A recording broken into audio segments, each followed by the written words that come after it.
Stage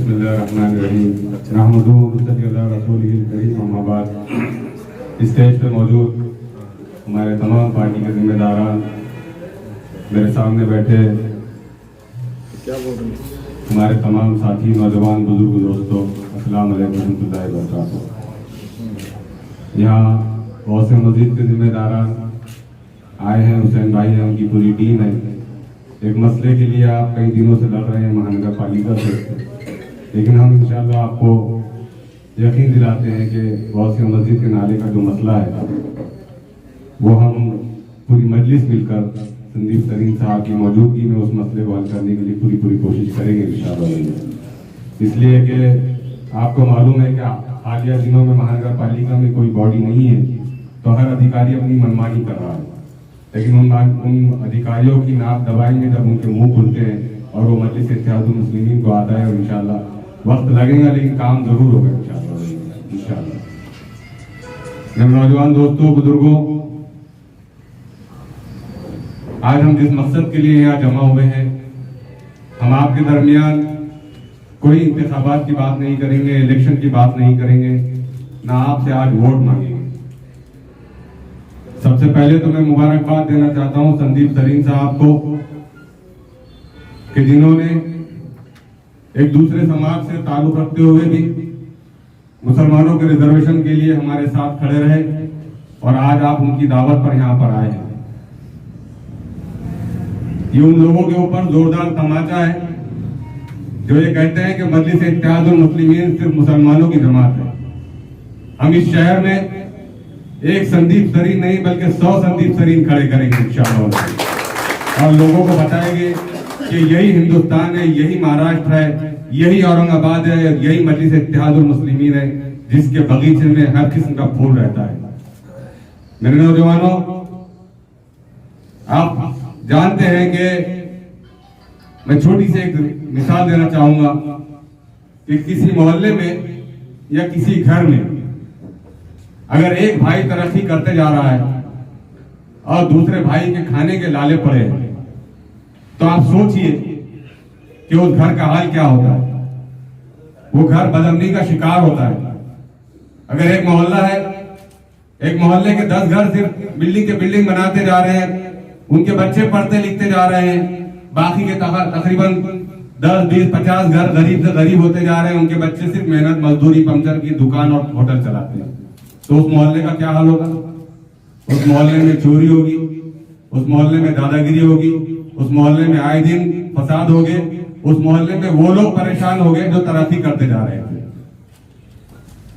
ये छोटी सी मिसाल इसलिए मैंने समझने के लिए किया कि इस वक्त महाराष्ट्र में मुसलमानों का वो हाल है कि यहाँ पर एक तबका है जो तरक्की पे तरक्की करता जा रहा है, जिसे सरकार की पूरी पुष्पनाई हासिल है, और एक तबका है जो दलितों से भी अबतर बुरी हालत में अपनी जिंदगी गुजारने पर मजबूर है। मेरे नौजवानों, 2014 से पहले यहां जितने भी नौजवान मौजूद हैं, चाहे वो मेरे मुसलमान भाई हो चाहे मेरे हिंदू भाई हो, क्या आपने कभी सुना था कि आपके अपना शहर का खासदार आपके अपने औरंगाबाद के मसाइल को कभी दिल्ली में कभी सुना था? आपने नहीं सुना था। इसलिए कि सिर्फ जब इलेक्शन आते थे तो संभाजी नगर, औरंगाबाद, खान चाहिए या बान चाहिए, ये इस किस्म की बातें करके ये नौजवान नस्लों को इन्होंने हमेशा हिंदुओं और मुसलमानों के खिलाफ खड़े किया। मुसलमानों को हिंदुओं के खिलाफ खड़े किया, हिंदुओं को मुसलमानों के खिलाफ खड़े किया। लेकिन अल्लाह रब्बुल इज्जत का एहसान है कि जिसने बैरिस्टर असदुद्दीन ओवैसी जैसी क़यादत को औरंगाबाद की तरफ भेजा और उन्होंने हमारे कायद बैरिस्टर, हमारे कायद जनाब इम्तियाज जलील साहब का इंतखाब किया, और आपकी मोहब्बतों ने और आपके जुनून और जज्बे ने हमारे कायद को दिल्ली पहुंचाने का काम किया।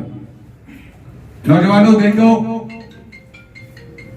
कि इससे पहले औरंगाबाद में जब भी क़यादत खड़ी हुई तो वो सिर्फ धर्म की बुनियाद पर खड़ी हुई, लेकिन मजलिस इत्तेहादुल मुस्लिमीन ने अपने पिछले टेनोर में भी और इंशाल्लाह आने वाले टेनोर में भी ये बात साबित करके रहेगी कि मजलिस इत्तेहादुल मुस्लिमीन सिर्फ मुसलमानों की नहीं बल्कि पूरे शहर की जमात है, पूरे हिंदुस्तान की जमात है। हम एक ऐसा शहर बनाना चाहते हैं कि जहां भाईचारगी हो, जहां अमन अमान हो। हम संदीप सरीन पर भरोसा करें, संदीप सरीन हम पर भरोसा करें, और यही इस शहर की तरक्की के लिए जरूरी है। अब सवाल यह पैदा होता है कि मुसलमानों को रिजर्वेशन की क्यों जरूरत है। तो मैंने आपको छोटी सी एक एग्जांपल के जरिए समझाया कि अगर समाज में इम्बैलेंस होगा, सिर्फ एक ही तबका तरक्की करेगा और दूसरा नहीं करेगा, तो इससे समाज में बुराइयां पैदा होगी। पिछले 70 सालों से हर सियासी पार्टी ने न सिर्फ मुसलमानों को बल्कि दलितों को भी हमेशा वोट बैंक के तौर पर इस्तेमाल किया। कभी इनके हक की आवाज के लिए न किसी ने असेंबली में आवाजें उठाई, न किसी ने पार्लियामेंट में आवाज उठाई। यहाँ बहुत बड़ी तादाद ऐसे नौजवानों की है जिनकी उम्र शायद 20 साल, 25 साल, 30 साल होगी। इन्होंने 2 से 3 मरतबा जितनी भी मरतबा वोट दिए होंगे। आप सोचिए अपने दिल पर हाथ रख के कि कभी आपके कायद ने दिल्ली में आपके अपने शहर का नाम लिया, पार्लियामेंट में आपके अपने मसाइल को उठाया, तो ये क्यों मुमकिन हुआ? क्यों तो हमने एक काबिल, तालीमी याफ्ता एक क़यादत को दिल्ली तक पहुंचाया, हमारे खासदार को। नौजवानों, 2014 से पहले औरंगाबाद में कोई ये नहीं सोच सकता था कि हम अपनी क़यादत खड़े करेंगे। यहाँ बड़ी तादाद में मेरे हिंदू भाई भी मौजूद हैं, इसीलिए मैं पहले खुले अल्फाज में कहना चाहता हूं कि आज हिंदुस्तान का संविधान हर उस समाज को इजाजत देता है कि वो अपनी क़यादत को खड़े करे, चाहे वो इस मुल्क का यादव हो, चाहे वो इस मुल्क का वंचित समाज हो, चाहे इस मुल्क का मराठा समाज हो, चाहे इस मुल्क का कोई और समाज हो। हर समाज को अपनी क़यादत खड़े करने का पूरा अधिकार है। तो क्या जरूरत नहीं थी कि मुसलमान भी अपनी क़यादत को खड़े करते, और वो भी ऐसी क़यादत जो सिर्फ मुसलमानों की नहीं बल्कि पूरे देश की बात करती हो। और यही चाहिए हमें। आज मुसलमानों को रिजर्वेशन दिया जाए, इस डिमांड को लेकर हम 11 दिसंबर को इंशाअल्लाह अज़ीज मुंबई रवाना हो गए। इससे पहले जब भी मुसलमानों की क़यादत को खड़े होने का वक्त आया तो हमेशा मुसलमानों की क़यादत को शक की निगाह से देखा गया। कभी कहा गया कि इनको शिवसेना वालों ने खड़े किया, कभी कहा गया कि बीजेपी वालों ने खड़े किया। तो क्या ठेका इस मुल्क में, इस शहर में सेकुलरिज्म को जिंदा रखने का ठेका कैसे मुसलमानों ने ले रखा है? अगर तुम इस शहर की तरक्की चाहते हो, अगर तुम इस राज्य की तरक्की चाहते हो और इस देश की तरक्की चाहते हो, तो तुमको एक दूसरे के समाज की क़यादत को मानना पड़ेगा, एक दूसरे पे ट्रस्ट करना पड़ेगा, तभी कहीं जाकर ये देश तरक्की करेगा, ये शहर तरक्की करेगा। अगर तुम ये समझते हो कि इस मुल्क में मुसलमान सिर्फ दूसरे दर्जे का शहरी बनकर रहे, जो सिर्फ इलेक्शन के वक्त वोट देने के लिए याद करता रहे, तो यकीन जानो अगर तुम हमको डिस्टर्ब करके अपने आप सुकून की नींद सोना चाहते हो तो ये कभी मुमकिन नहीं होगा। इसलिए कि इस मुल्क का संविधान हमें यहाँ पर बराबरी की हिस्सेदारी देता है, लेकिन अफसोस है उन नेताओं पर जिन्होंने इस मुल्क में मुसलमानों को दलितों की तरह दूसरे दर्जे का शहरी बना रखा था। उस एहसास को जिंदा किया हमारी क़यादत ने, मजलिस इत्तेहादुल मुस्लिमीन की क़यादत ने जिंदा किया। और अभी बहुत वक्त बाकी है, आने वाले इंतखाबात में फिर आपके दरमियान लोग आएंगे। पूछ लेना उनसे कि जब तुम 2014 से 2015 से 2019 तक जब तुम सत्ता में थे, तुमने एक ऑर्डिनेंस पास किया था कि मुसलमानों को 5% रिजर्वेशन दिया जाए, तो फिर उस ऑर्डिनेंस को पास करने के बाद उसको असेंबली में पेश किया जाता है, उसको बिल बनाया जाता है। लेकिन ऐन इलेक्शन से 6 महीने पहले इन्होंने सिर्फ ऐलान किया। क्यों ऐलान किया? क्यों तो ये एक मरतबा फिर आपके वोट हासिल करना चाहते थे। लेकिन हुआ ये कि 2019 में फिर 2015 से 19 तक के बीजेपी और शिवसेना की सत्ता रही, फिर एनसीपी और कांग्रेस वाले सिर्फ विरोध जताते रहे।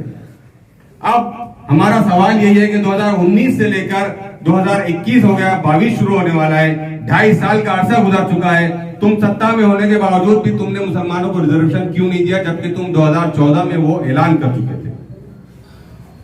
अब सवाल ये भी पैदा होता होगा आपके जहनों में कि आप ही क्यों आवाज उठा रहे हैं मुसलमानों के रिजर्वेशन को लेकर। तो मैं आपको बता दूं कि इस वक्त पूरे महाराष्ट्र से 48 एमपी चुनकर जाते हैं, खासदार 48 चुनकर जाते हैं। उसमें से सिवाय इम्तियाज जलील के कोई खासदार मुसलमान नहीं है। तो ये इम्तियाज जलील साहब की अखलाकी जिम्मेदारी है उनके ऊपर बैरिस्टर असदुद्दीन ओवैसी साहब का सीधा हुक्म है कि तुम पूरे महाराष्ट्र के एमपी हो, तुम्हारी जिम्मेदारी बनती है कि तुम महाराष्ट्र के न सिर्फ मुसलमान बल्कि हर उस वंचित समाज की आवाज उठाए जिनके ऊपर जुल्म सितम हो रहा है, जिनके खिलाफ नाइंसाफी हो रही है। तो सीधी सी बात है कि जिसको आपने दिल्ली पहुंचाया वही आवाज उठाएगा।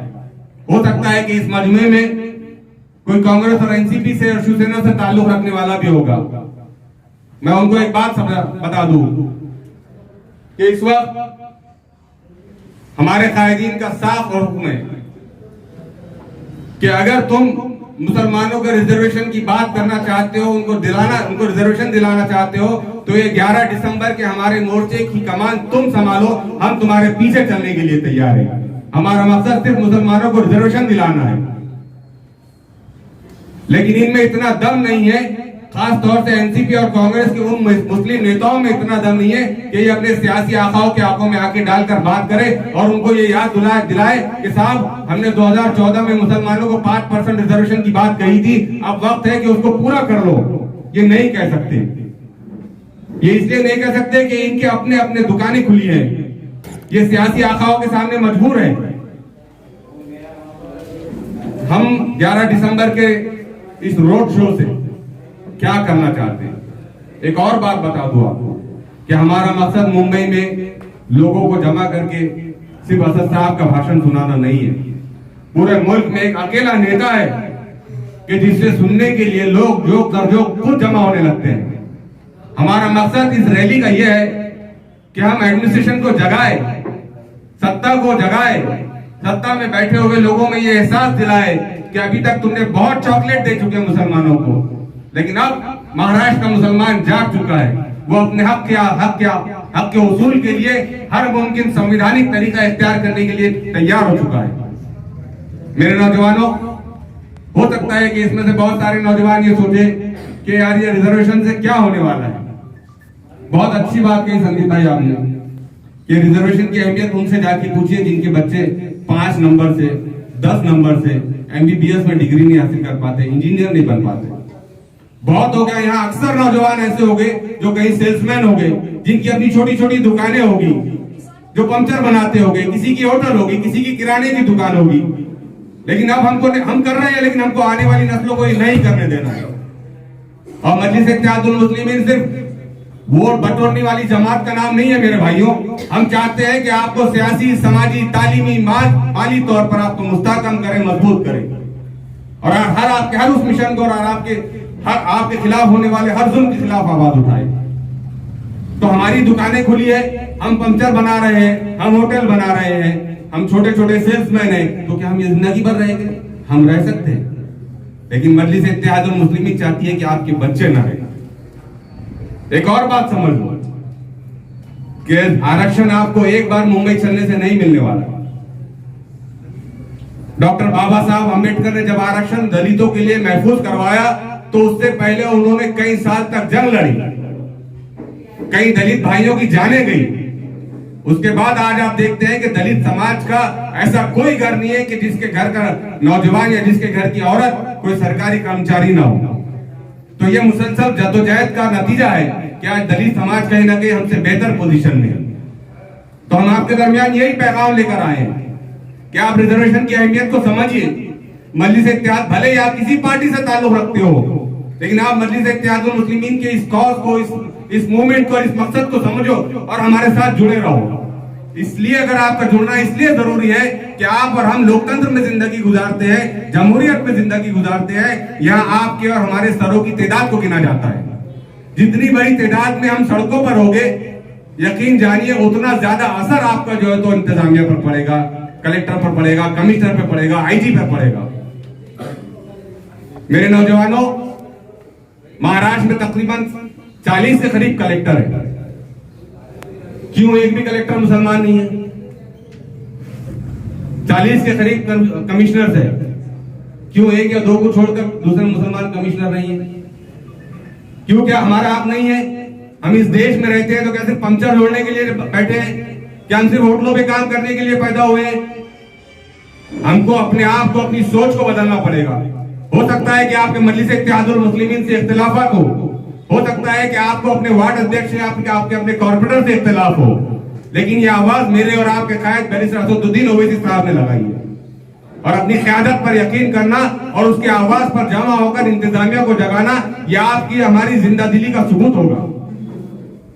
हम यही दरखास्त लेकर आपके दरमियान आए। इलेक्शन हो गए, आते जाएंगे, होते रहेंगे, लोग आते जाते रहेंगे, लेकिन अगर एक मर्तबा हमारे पास रिजर्वेशन का सर्टिफिकेट मिलेगा तो हमारी आने वाली नस्लों को औरंगाबाद ही नहीं बल्कि हिंदुस्तान के हर उस बड़े तालीमी इदारे में बआसानी एडमिशन मिल सकेगा। यह हमारे करीब घाटी अस्पताल है, उस्मानपुरी में इंजीनियरिंग कॉलेज है। कितने बच्चे आपके हमारे पढ़ रहे हैं, जरा जाके देखिए आप। जिनके पास अल्लाह ने नवाजा है वो जाते हैं, लाखों रुपए फीस भरते हैं और उनके मुसलमान बच्चे वहां पढ़ रहे हैं। आम मुसलमान के बच्चे क्यों नहीं पढ़ रहे हैं? अच्छे नंबरात लाने के बावजूद भी क्यों नहीं पढ़ रहे हैं? कम नंबरात लाने के बावजूद भी दूसरे समाज के लोग क्यों पढ़ रहे हैं?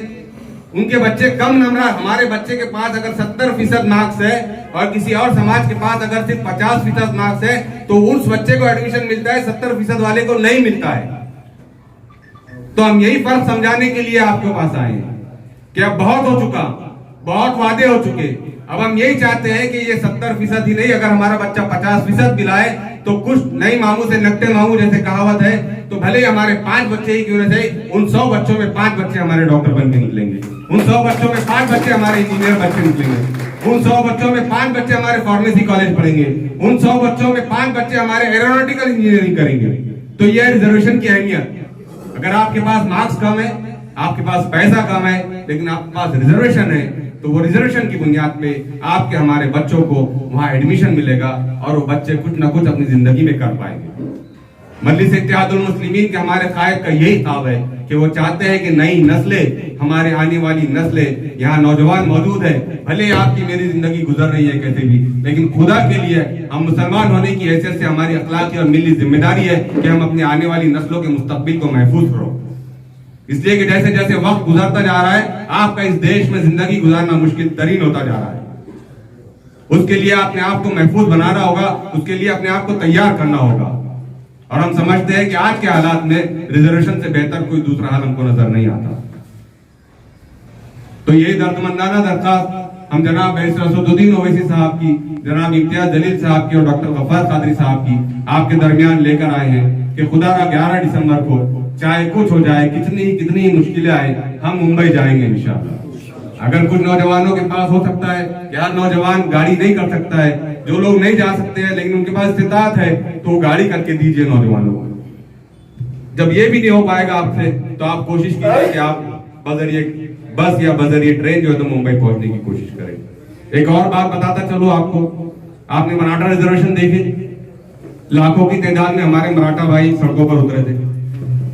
हाथ में क्या था उनके हाथ में भगवा झंडा था। जब कभी किसी समाज का कोई धरना आंदोलन होता है तो उनके पास क्या होता है, उनके अपने समाज का झंडा होता है। लेकिन मजलिस इत्तेहादुल मुस्लिमीन महाराष्ट्र के मुसलमानों को इंसाफ दिलाने के लिए अपनी जमात का हरा झंडा नहीं बल्कि इस मुल्क का तिरंगा परचम अपने हाथ में लेकर उतरेंगे इंशाअल्लाह। इसलिए कि हम ये साबित करना चाहते हैं इस मुल्क के दिगर नौजवानों को या उन देशभक्तों को जो सिर्फ हिंदू और मुसलमानों की राजनीति करते हैं कि इस परचम पर, इस तिरंगे परचम पर जितना तुम्हारा हक है उतना ही हमारा भी हक है। जितना तुम इसको चाहते हैं उससे ज्यादा हम इसको चाहते हैं। इसको हम अपना कफन बनाने के लिए तैयार रहते हैं इंशाअल्लाह। तो बस यही अपील लेकर आपके दरमियान आए हैं। कोशिश कीजिए और मेरे से वादा कीजिए कि कितने लोग हाथ उठाकर बताइए कि कोशिश करेंगे कि 11 दिसंबर को आप इंशाअल्लाह वहां पहुंचने के लिए हमारे साथ आएंगे। तो यहाँ संदीप तरीन साहब की दावत पर आप आए हैं, ये बहुत वाकई संदीप तरीन साहब आपने ये प्रोग्राम रख दिया, आपने ये साबित किया कि आप भी एक इंसानियत नवाज आदमी है, धर्म की राजनीति से आप ऊपर है। और मजलिस इत्तेहादुल मुस्लिमीन का भी यही मकसद है कि मजलिस इत्तेहादुल मुस्लिमीन के पास कोई हिंदू और कोई मुसलमान नहीं। मेरे कायद बैरिस्टर असदुद्दीन, मेरे कायद जनाब इम्तियाज जलील साहब पार्लियामेंट में सिर्फ औरंगाबाद के मुसलमानों की आवाज नहीं उठाते हैं बल्कि वो इस औरंगाबाद की तमाम समाज की आवाज उठाते हैं। तो यही फर्क है एक काबिल, एक तालीमी याफ्ता क़यादत में और एक जाहिल क़यादत में जिसने सिर्फ हिंदुओं को गुमराह करके वोट बटोर कर अपनी राजनीति की दुकान चमकाई।